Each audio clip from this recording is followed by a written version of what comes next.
আসসালামু আলাইকুম। আজকের আমি সংরক্ষণ করে রাখা শুকনো সিমের বিচি দিয়ে আজকের এই রেসিপিটা করেছি। এটা হচ্ছে সিমের ডাল চিংড়ি মাছ দিয়ে করা। এটা খেতে অসম্ভব রকম মজা। চলুন তবে চলে যাচ্ছে রেসিপিতে। আমি এখানে একটা কড়াইয়ের ভিতর তেল নিয়ে নিলাম। এবার তেলটা একটু গরম হয়ে উঠলে এর মধ্যে 3টা পেঁয়াজ কুচি দিয়ে দেব। এই যে পেঁয়াজ দিয়ে দিলাম। এবার পেঁয়াজগুলোকে খুব ভালোভাবে হালকা ব্রাউন করে ভেজে নেব। একটু লবণ দিয়েছি, তাতে পেঁয়াজগুলো খুব তাড়াতাড়ি নরম হয়ে আসবে। আপনারা যখন সিমের সিজনে সিমের বিচিটা সংরক্ষণ করে রাখতে পারেন এভাবে শুকিয়ে। এবার আমি এর মধ্যে 1 চামচ রসুন বাটা দিয়ে দিলাম। এবার রসুনটাকেও কাঁচা গন্ধ দূর হওয়া পর্যন্ত ভেজে নিচ্ছি।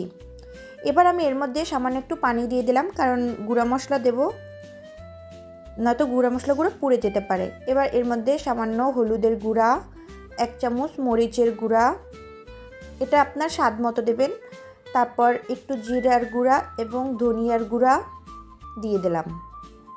এবার এগুলো দিয়ে এই মশলাটাকে খুব ভালোভাবে কষিয়ে নিচ্ছি।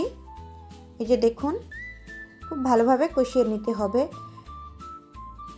এটা মোটামুটি কষানো হয়ে গেলে এর মধ্যে সামান্য পরিমাণ গরম মশলার গুঁড়ো দিয়ে দিলাম। এই যে এবার মশলাটাকে আরেকটু কষানোর পর আমি এর মধ্যে চিংড়ি মাছ অ্যাড করব। আমি এখানে মাঝারি সাইজে কিছু চিংড়ি মাছ নিয়েছি। এই যে দেখুন, এই চিংড়ি মাছগুলোকে এর সাথে অ্যাড করে খুব ভালোভাবে কষিয়ে নিতে হবে,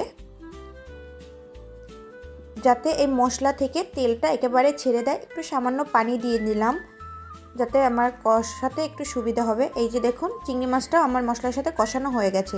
এবার এই সিমের বিচিগুলোকে আমি কিছুক্ষণ ভিজিয়ে রেখেছিলাম, তারপর ভালো করে ধুয়ে দিয়ে দিলাম।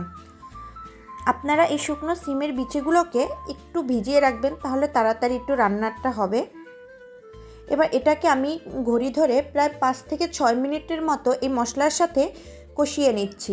আর আমার চুলার আঁচ কিন্তু শুরু থেকে শেষ পর্যন্ত মাঝারি আঁচেই ছিল। এই যে এটাকে খুব ভালোভাবে কষানো হয়ে গেছে, কেমন ঝরঝরে হয়ে গেছে সিমের বিচিগুলো আপনারা দেখতে পাচ্ছেন। ওদিকে আমি একটু গরম পানি বসিয়ে দিয়েছি। আমরা এই সিমের বিচিগুলো এর ভিতর সেদ্ধ হওয়ার জন্য গরম পানি দিয়ে দিচ্ছি। এই বিচিগুলো কিন্তু সেদ্ধ হতে বেশ ভালো সময় লাগে। আপনারা চাইলে প্রেসার কুকারে একটা সিটি দিয়েও নিতে পারেন। আমি এবার এর মধ্যে লবণ দিয়ে দিলাম, আর দিয়ে দেব একটু বোম্বাই মরিচ। আপনারা চাইলে কাঁচা মরিচও দিতে পারেন, তবে এই মরিচটা দিলে খুব সুন্দর একটা ফ্লেভার অ্যাড হয় এবং খেতেও দারুণ লাগে। এই যে এটাকে এবার আমি সেদ্ধ হওয়ার জন্য বসিয়ে দিলাম। কিছুক্ষণ পর ঢাকনাটা তুলে একটু নেড়ে দেব। এই যে নেড়ে দিচ্ছি, তারপর আবার ঢাকনাটা দিয়ে আমি ফিরছি একেবারে এটা সেদ্ধ হয়ে আসার পর। আমি কিন্তু আবারও বলছি, আপনারা চাইলে কিন্তু প্রেসার কুকারে একটা সিটি দিয়ে নিতে পারেন। এই যে আমার ডালটা একেবারে সেদ্ধ হয়ে গেছে। এবার চুলাটা বন্ধ করে দেব।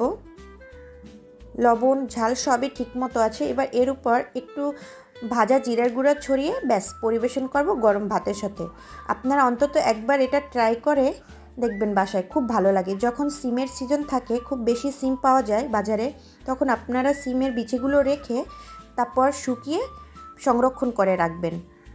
আর এটার আমি শুকনো সিমের বিচিটা টেলে তারপর এটার খোসাটাকে উঠিয়ে নিয়েছি। এই যে তৈরি হয়ে গেল আমার সিমের বিচি ভুনা। আল্লাহ হাফেজ সবাইকে।